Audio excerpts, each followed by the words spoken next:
Hello, everyone. It's Charlene Lee, and I'm excited today to be talking about trust in generative AI. And this is a very big issue because there's a lot of fear and distrust of generative AI about the disinformation it can cause, the hallucinations that it's prone to do.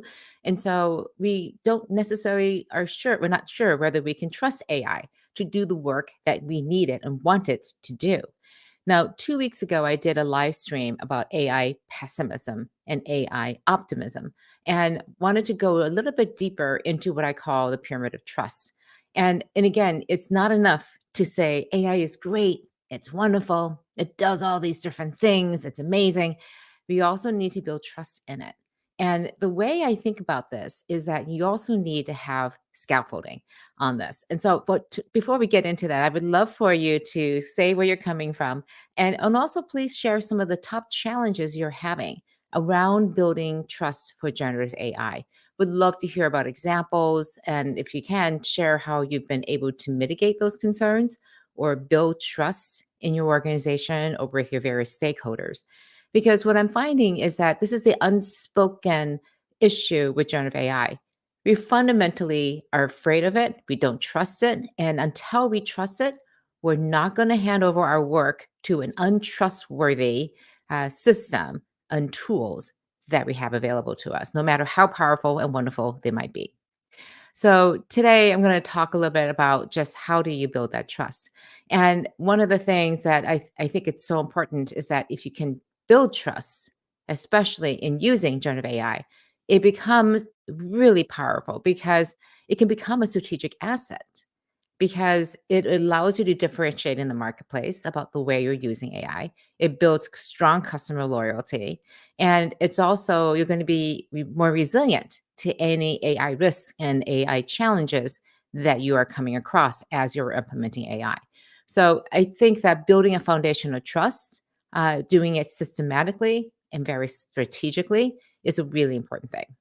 So I just going to start with a basic idea, okay? And that is, in order to build trust, we need to build scaffolding. And this is something you see in education a lot of time because what you're doing with students who don't know something new, they're learning, for example, how to multiply or divide. That you provide scaffolding so they take it step by step to know what are the things that you can do with these new tools. And so you don't throw it all to them at the same time. You do it step by step. And I think that in many ways we need to build scaffolding for the adoption and understanding of generative AI. And one of the ways to do that is with what I call a pyramid of trust. And so this is, again, a way of thinking about it. I'm going to go today into deep, in great detail about each of these levels. And let me just put in here where you can get the slides too as well. And I'll make sure I put it into the comments so you can see them. And one of the things that I found so interesting about this is I really my co-author and I, Katya Welsh, for our book, and this is in the book, really based this on Maslow's hierarchy of needs. Because in the Maslow hierarchy of needs, it says that you have to have at the base level things like food and shelter and water before you can do higher things like self actualization at the very top of the pyramid. And here are the same idea. You have to build a strong foundation for safety, security, and privacy before you can move on to things like fairness. If you don't have fairness in place, then you can't understand what quality and accuracy looks like because it may or may not be fair. And then from there, you can build accountability and then finally transparency. And each of these layers have a different job in building trust in people for the AI systems that you are building. And so we need to build each level one at a time. All right, so I'm just going to check and think there was some comments here. Let's see. We have one point here from Terrence, and thank you so much, Terrence, for chiming in here. Typically, I've seen that people in a management position typically are more afraid of AI doing the work rather than employees.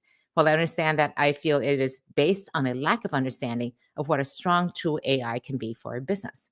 And Terrence, that's a really great point. This lack of understanding is really important to address.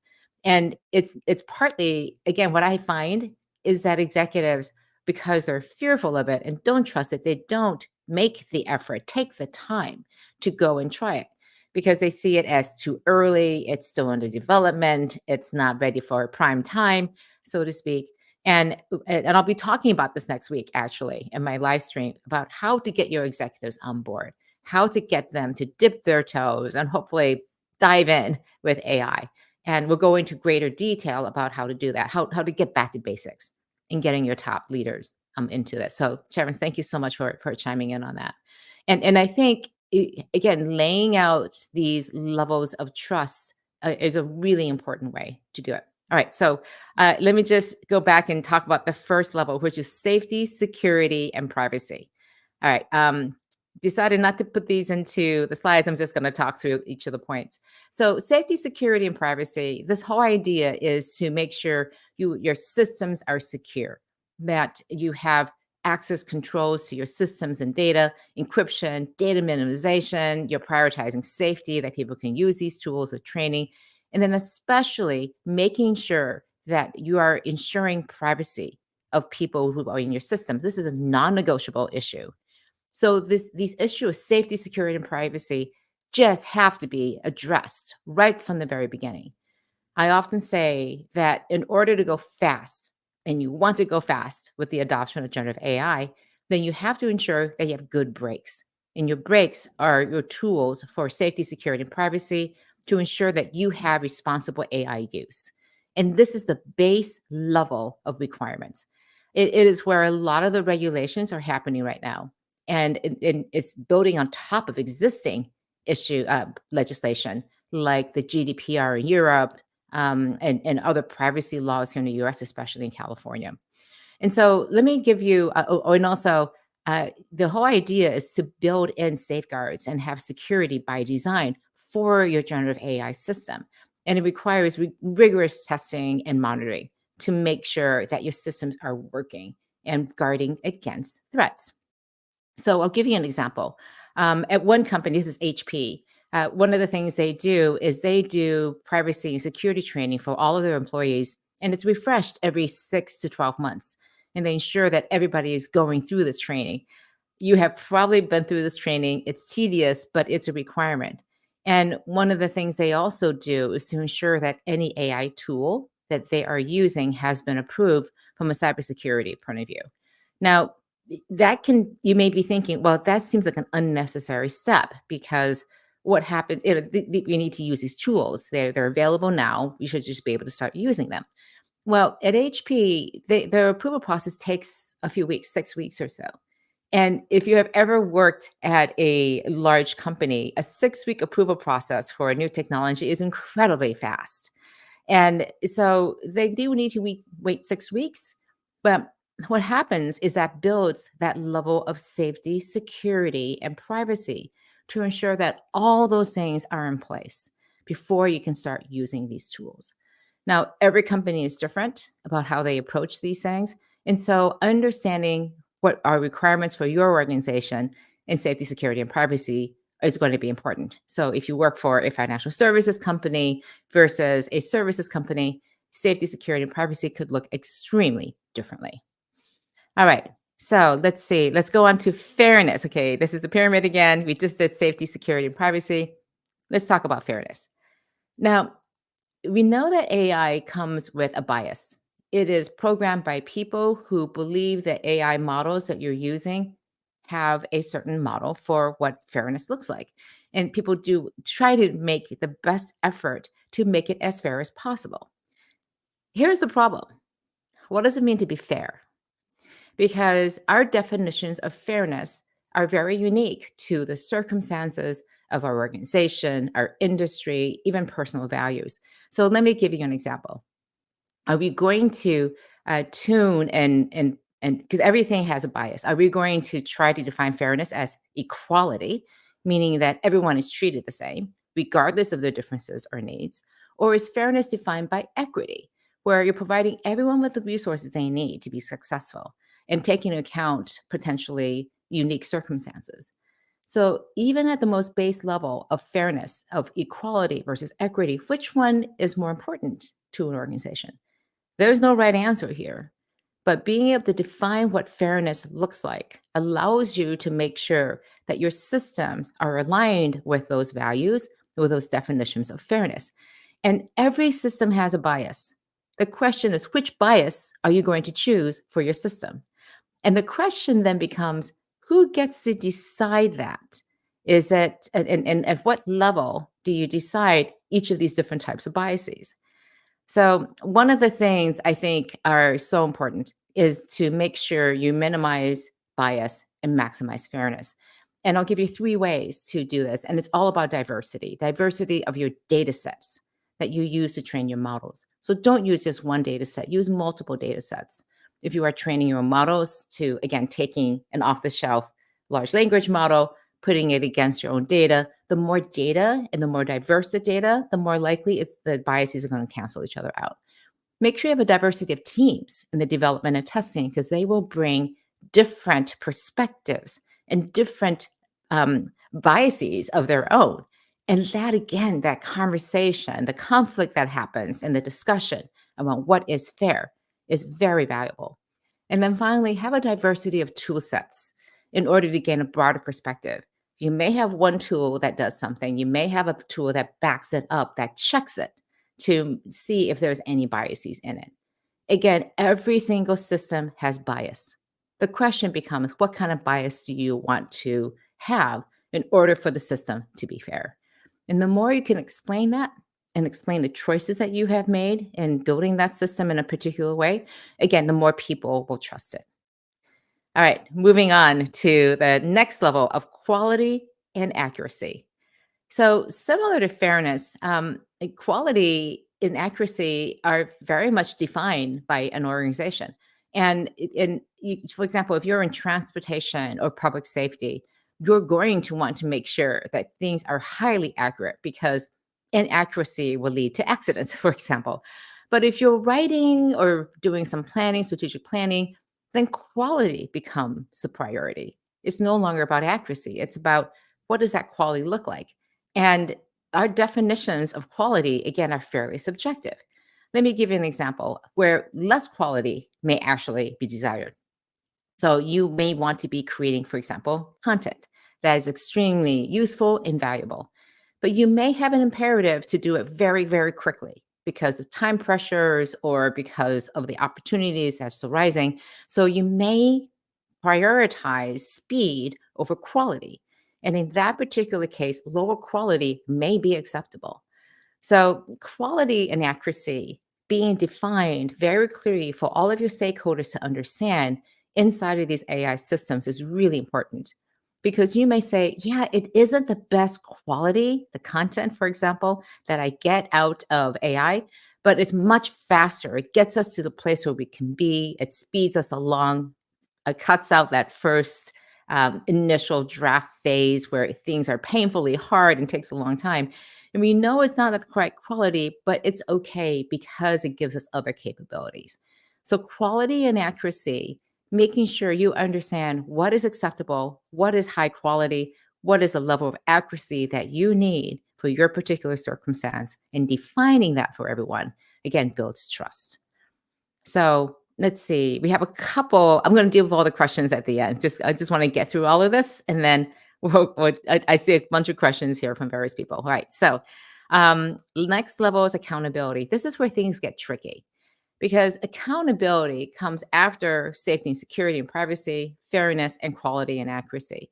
Accountability is about responsibility. Who takes ownership of the AI outcomes? Whether that's intended or unintended. So somebody needs to be responsible and accountable.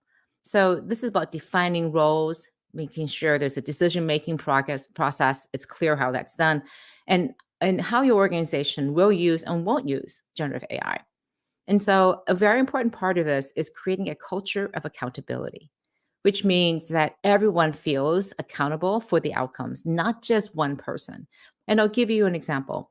When there's a culture of accountability, when somebody sees that something isn't working right, that you see the system making mistakes, but no one else around you is noticing about this, you'll raise your hand, raise those concerns and or the issues. And the culture of responsibility of accountability means that you have this system for flagging and reporting problems, and there are no repercussions for speaking up. So there could be a concern, for example, well, if I say something, we're going to have to close everything down. It's going to slow the project. I don't want to be the person that caused this problem.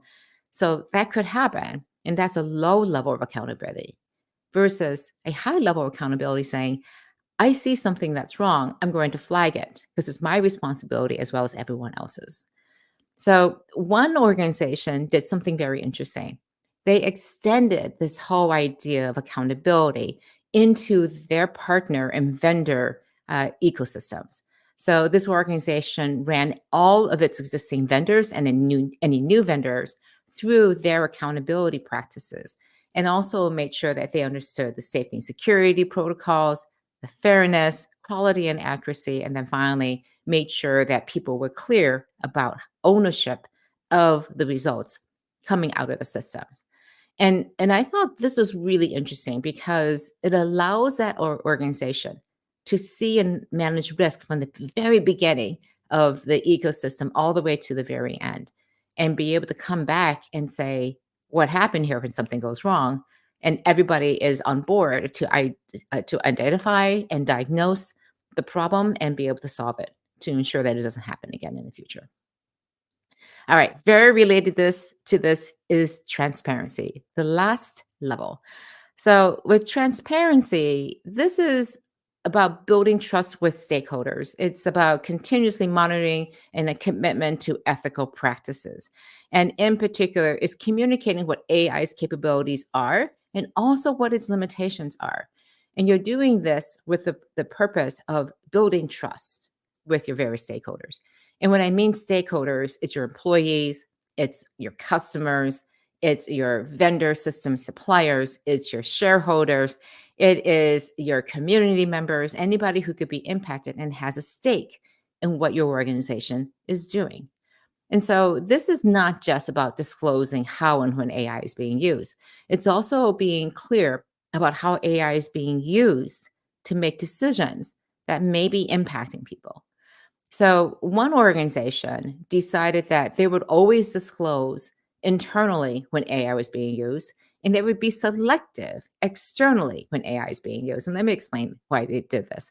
So, internally, they decided to label everything that was being created by AI because it allowed them to be aware that the source of the content, materials, decisions, whatever it was coming from an AI and not a person. And so they can then take some extra time, as if it was like a new employee or somebody who was a new vendor. They would take a little bit of extra time, maybe do a little bit more rigorous review, knowing that it was coming from AI versus, for example, a trusted employee. And they also can then take an extra look to understand if there's any bias or fairness issues, if there are any quality and accuracy issues.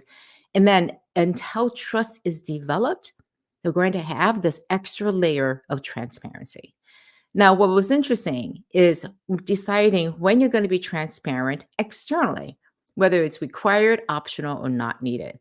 And the general best practice of this is that when you're using AI in what I call high stakes domains, where the decision is going to have a really big impact on somebody. So this could be, for example, healthcare treatment plans when a doctor or a hospital decides and uses AI to decide what the healthcare treatment plan is, they will disclose, best practices are to disclose that we use AI to develop this. It wasn't just the doctors and the teams. Another one might be loan approvals, where you're using AI to decide what's happening here. So these things are highly subjective about when you disclose and when you don't. So here's an example of when you wouldn't want to disclose. It's especially routine tasks where a human is in the loop. So, for example, if you're writing a job description or you're writing and drafting initial email responses, those are places where, again, disclosure that you're using AI is not necessarily needed because you're using it to do a draft. You have a human in the loop. And so the use of AI becomes less relevant to building trust with your various stakeholders. So that's a very, very quick trip into this whole world of building trust with generative AI. Using this pyramid is I think again, I've had multiple discussions with organizations, and it's a really nice way to think about what you prioritize first, second, third, etc. And the other thing that I have found to be very helpful is for regulators. I've been working with various systems, government agencies, and it's interesting when I show this. I go, "It's this is an actually very useful model to be able to think about how do we roll out regulations." And so, at the most important level, the places where regulations need to be there are to ensure safety, security, and privacy. And then everything else follows from that. But it gives them a prioritization level of which regulations are most important to ensure that companies are following some standards of trust and care in order for the system to be reliable and trusted by everybody who's working in it. So that's what I have for today. I'm going to see if there are any more particular questions here. So Jay has a good point here. Corporations, by definition, diffuse accountability, and that is such a good point, Jay, because I think that again, this is why accountability inside of generative AI systems is extremely important because the natural inclination is we're going to make this decision by committee. There's going to be no one responsible for it. There'll be a committee that comes to this. Again, it's not creating a culture of accountability where everybody is owning it and everybody is looking at the systems. And I think it's so important with new technology, especially something like generative AI, where it's so easy to use it. Again, anybody with a browser, anybody even with a phone can start using these tools. And developing again with training, expectation setting, showing what responsible AI is, gives you that sense of accountability across the entire organization of anybody who's using it to be able to use it in a highly responsible way. So, this is again the issues of making sure that people understand that trust is built not just by some other person over there. It is built by people using these things and having practices every single day, asking, what does fairness look like? Ensuring that quality and accuracy is there, abiding by all the safety and security protocols that you have, exercising and practicing accountability and transparency. So, trust is built every single day with every single interaction that you have. And I think it's so important for us to be actively thinking about this as we are deploying generative AI tools into our organizations. Because unless we are systematic and intentional about building trust, we're kind of crossing our fingers and hoping that it's just going to happen. And I would not leave trust to serendipity. So being intentional, especially at these in these early days of generative AI, being intentional of building trust is a really important thing. All right, I'm going to just see if there's any other comments here. Okay, some other I see a bunch of comments from other people. From Jay. Let's see. I have this other crush point from Jay. I think it's really nice. Transparency and living your values promotes trust. Again, it's reflected, I think, in a lot of these policies that I talked about. Anything from fairness and quality, for example, the levels of transparency. These are your values. And the more that you live your values every single day, the more there's going to be trust.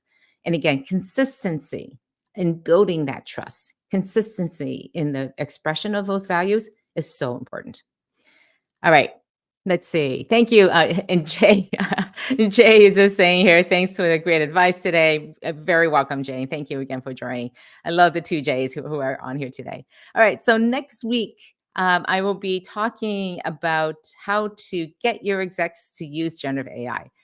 I strongly believe that once you get some basic tools in place, you have that safety and security level in place, you have some structure for responsible AI, your next top priority is to get your top two levels of leaders trained on how to use generative AI. And the reason is they are the ones who are going to drive the strategic advantages of using generative AI. Because if you outsource that, give it to people at the front lines, then you're never going to get that advantage that I think generative AI can have, a sustainable competitive advantage. So I think it's one of those things that I think it's important to talk about, and we'll be doing that next week. And after that, I'm going to be taking a few weeks off. because I'm going to be on vacation, the holidays with Labor Day here in the U.S., and so I'll be back and in the second week of September. So please join me next week. And again, thank you for your questions today and your participation. Really appreciate it. And go out there and build some trust with AI. All right, have a great week. Bye bye.